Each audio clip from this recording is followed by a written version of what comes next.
Everyone, welcome back to my channel, Music with Nat. This is my review of George Ezra's third studio album, Gold Rush Kid. This is his first album effort since 2018's Staying at Tomorrow's, which is famous for his hit Shotgun. Let's get straight to it. Gold Rush Kid is the first and lead single of the album and begins with instantly driving bass and plucky guitar in the background. The bouncy summer feel is really evident within this song, and the baritone saxophone is a nice touch for someone like me who plays saxophone. There is some nice drumming before the chorus, and the chorus takes advantage of Ezra's beautiful falsetto. The trumpet and baritone combine for a beautiful texture, and I honestly really love this song, and I really expect this to be the hit of the album, and this should have been the lead single along with Anyone For You, as it showcases Ezra's knack for summer hits. Moving on, In the Morning is a beautiful track which begins with a guitar to open the piece. I love the range Ezra sits on in this song, and he has a beautiful tone throughout. This again takes advantage of his higher falsetto register, and I believe that the In the Morning part sounds inspired by Jacob Collier. I think Ezra has really explored his register so far in this album, and he's taking more risks. The beautiful backing harmonies adds a lovely heavenly layer to the piece. So far, both of these songs have made more of a impression on me than the two lead singles. That being said, this song is definitely my style and probably isn't everyone's cup of tea. Moving on to Swedish Human Alive, the piano chorus begins the song, and the raspy tones also begin the song. Falsetto is used again, and I think this is part of the album where I think he's leaning too heavily on his high register, and I really wish he would explore his famous lower register. Moving on, the jumps in falsetto seem intentional to create an authentic and emotional backing feel to the song. This song encapsulates the feeling of wanting to find the one and longing for emotional and loving stability. Again, he is pushing his vocal range, and I really do not think this works with the somber lyrics. Very repetitive lyrics throughout this song, and probably one I would skip on future listens. I Went Hunting was the third single, and I didn't mind it at all.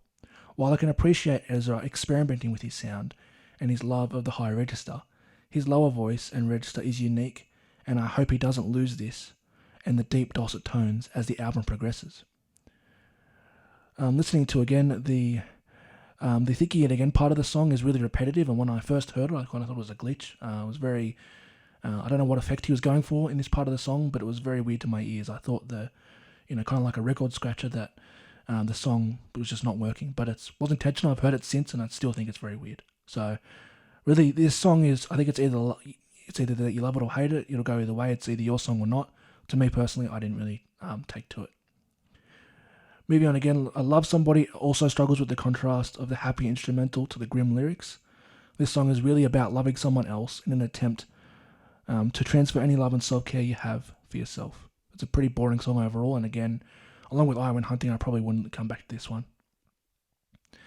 Don't Give Up is probably my favourite of the album. On my first listen and future listens, it has interesting folk influence at the start, and would have liked to see this explored more to make for an interesting song choice. The beat is different to his usual choices, but it is still fairly generic. The folk sound comes back briefly in the chorus, and I like this one, and I think over time it'll grow on me. That's what I wrote in my first listen, and since then it definitely has grown on me, and I think that it's one of those songs after a few listens you begin to appreciate its instrumental and what Ezra was going for here. There is a weird moment of auto-tune in the pre-chorus that works better each time I hear it. I was a bit thrown off the first time, but now I've heard it a few times since. I actually liked it and could see what he was going for as well. And it's very different to his usual style and is definitely growing on me the more I listen. Manila is an interesting choice of song with flute as the opening instrument. I love the guitar and bass, and there are some lovely backing vocals and decrescending bass line. I love the texture of the chorus, trumpet, bass and backing vocals and harmonies. There's a nice guitar solo to break up the song, which is unusual for Ezra. We've seen him Wanted on Voyage in his first album. He was very acoustic, very bare bones, moving into the more pop-inspired sounds of Staying at Tomorrow's. So I think it's nice to see that we've got some normal instrumentation going on in this song. One of the other songs, Fall in Love at the End of the World, has a beautiful opening. I like the opening of this feels like the opening of a sprawling adventure movie, and as the guitar comes in. I love his range choice in the song, and I love the inclusion of drums and the backing vocals.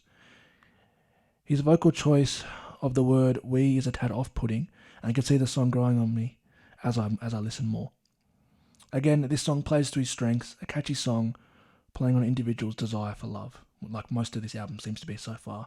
Really, I think it's directed at a teenage audience who's really, keen to find someone to be with, later in life. The Sun Went Down seems to be trombone and trumpet at the start, coupled with a picking guitar. Very minimalistic song, and probably belongs on his first album, Once on a Voyage, more than this one, and it feels slightly out of place in this album compared to the swirling instrumentals that he's been going for in previous songs. Dance All Over Me is finally the song that utilises his beautiful low register in the beginning of the song. As someone with a deeper register, I love when he utilises his voice that made him famous in Budapest. A very generic chorus though, and this is definitely his attempt at a radio hit. I'm not really a fan of the instrumental, but in saying that, it will go down well with mates at a party in a playlist, but won't be a song I return to regularly. I had high hopes for that song, and I was left a little bit disappointed that he didn't really focus on his register that he explored a lot in his first album. I think he's obviously got the hint that people want pop, summary songs like Shotgun to, kind of be famous. So it's a bit of a shame that throughout this album he didn't explore his range as much as I'd like, but that's just me personally. Overall, this album is definitely his most personable record. The instrumentation is definitely the highlight and blends elements of Wanted on Voyage, minimalistic production, and the pop elements we saw at Staying at Tamara's. A solid return for Ezra's third album, and not as good as I was hoping, but it still is a decent album nonetheless. Gold Rush Kid, Manila, Anyone for You, and Don't Give Up are my highlights. I don't like when an artist tries to do hard for a radio hit, so Dance All Over Me, whilst catchy, is very generic, and personally, I Went Hunting wasn't for me. If I had to give this album a score, I'd probably give it a 7 out of 10. It might go a bit higher or lower over the years, I think with most albums you can't really base it off one listen, so I've had about 2 or 3 since then. But right now I'd say it's a 7, and I think if Dance All Over Me, if he was actually trying to explore a bit more, it probably would be a bit higher. That's just me. It's a good return. Ezra, is aiming for better production, better instrumentals, and a more personal record, and I'm just glad he's back, honestly. So let me know what you guys think. If you did like this video, please subscribe, please like it, comment, do anything like that. My Instagram will be linked down below as well, as usual. Just go follow me there or message me, do whatever. I'll see you guys next time. Thank you.